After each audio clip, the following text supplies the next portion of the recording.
Généralement appelés pygmées, les peuples Baka sont des groupes ethniques habitant les forêts tropicales du sud-est du Cameroun, du nord de la République du Congo, du nord du Gabon et du sud-ouest de la République centrafricaine. Les peuples Baka se distinguent grâce à leur rite original, leurs traditions, leurs chansons envoûtantes, leurs danses magnifiques, leur médecine traditionnelle efficace et leurs méthodes de chasse hors du commun. Afin de mieux plonger dans leur culture assez originale et particulière, nous nous sommes rendus au village Assok, situé au sud du Cameroun.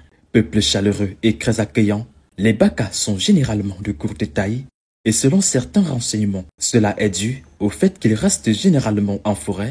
Du coup, ne sont pas constamment en contact avec le soleil, ce qui inhibe considérablement leur métabolisme de croissance.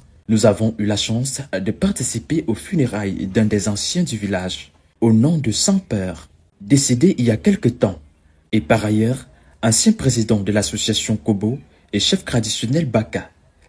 La cérémonie se déroule en plusieurs étapes. Tout d'abord, une rencontre des membres de l'association en forêt, plus précisément au musée vivant Baka d'Assok. Par la suite, en soirée, un événement spécial va se dérouler, notamment l'apparition de Ledjenge, un homme mystérieux vivant en forêt dont seuls les initiés maîtrisent et qui joue le rôle de protecteur de la population, qui va esquisser quelques pas de danse avec sa population.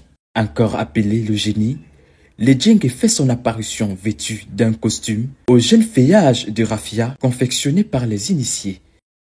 Bon, avant que Ledjenge danse, on doit lui faire d'abord son habillement. C'est l'habillement là qui va aller danser devant la population. On fabrique ça avec le raffia.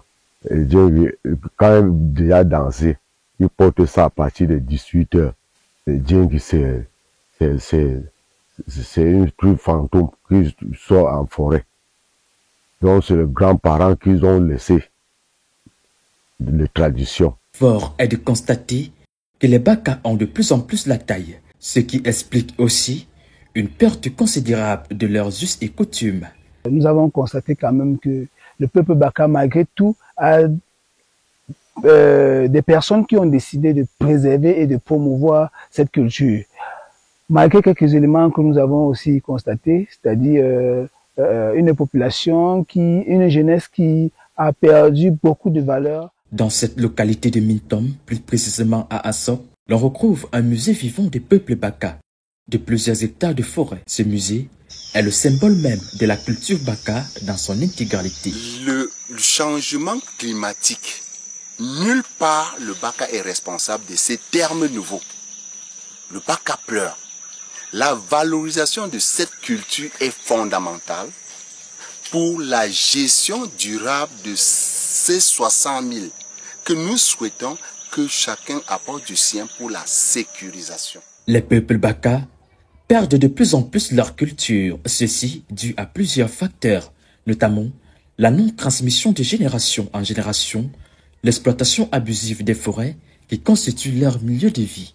Le musée vivant Baka d'Assok joue donc un rôle important dans la revalorisation de la culture des peuples Baka